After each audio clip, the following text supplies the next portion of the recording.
I'm not famous, but I know someone who is, and he's changed my life. To me, my relationship with God was kind of like that perfect shirt. You got that when you wore it, everyone was like, wow, you look really good today, you know? And when you wore that shirt, it was kind of felt like you were this person who had it all put together, and that people could tell you had it all put together. And the thing is, when you got a stain on it, what you do, you could put a jacket over it. You know, put that jacket on, and nobody knows I got that problem. Nobody knows that I have this stain on my shirt. But the thing is that stain was still there. And to get it off, you had to take off the jacket. People would see that stain, and then you wash it. You can continue, you know.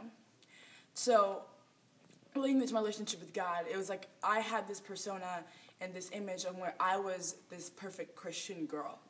Where I was the person like who led prayer, and I could say things right, you know, I could talk to people, it was boldness, but it was a perfect shirt.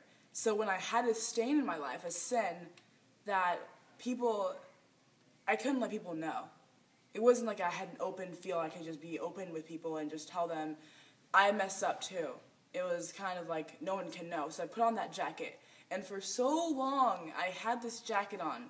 Nobody, to this day, I don't even know if everyone knows that I have been through so many things. I go through the same things other people go through. Just because I'm a Christian doesn't mean that I go through life perfectly and I don't struggle with the same things, you know? And so God is slowly showing me, thing is, to take off the jacket, you have to lose your pride. It was not that I just wanted people to have a good idea of me. It was pride. So I had to literally pray to God, I'm like, Jesus, I don't want to live with this pride anymore. I want to get rid of the problem and get rid of the sin going on in my life. So God helped me take off my jacket. And I had this shirt on, and it was stained, and it was beautiful. And I had the ability to go and talk to God just like a best friend and be like, hey, look, I'm sorry that I messed up against you, and I really hurt your feelings, and I want to ask for forgiveness, and I want to be able to have that close relationship with you again. And I know that I've broken your trust, but I know that you have the ability and you love me enough to just gain that trust back right now. And that is the kind of relationship that you have, it should be like a best friend. It should be a person, I wanted God to make me, the way to love him was that he would give me that love.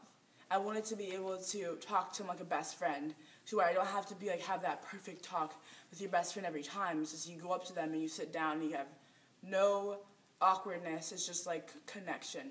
So I was like, God, make me able to love you. I want to love you. Just give me the desire to love you. So I slowly, as I was beginning to go to high school, and God would give me such joy in the morning. I'd be like, God, I really want to get up in the morning and worship you, so please give me energy. He gave me energy. It had been 4 hours of sleep, and I felt like I had 12. And God was able to do that. He's not just going to make you you have to do it yourself. He helps you, and he gives you that ability and that love to be able to do what he wants you to do. He doesn't leave you alone. And so with him, I was able to be able to say, I'm not perfect. I don't have that pride anymore, but God is willing to change me, and God is willing to make me clean again, and you don't have to have that perfect persona anymore, because we're all beautiful and we're all perfect, and God sees us that way, and he sees us as his children and his best friends and his bride. So I'm not famous, but I know someone who is, and he's changed me.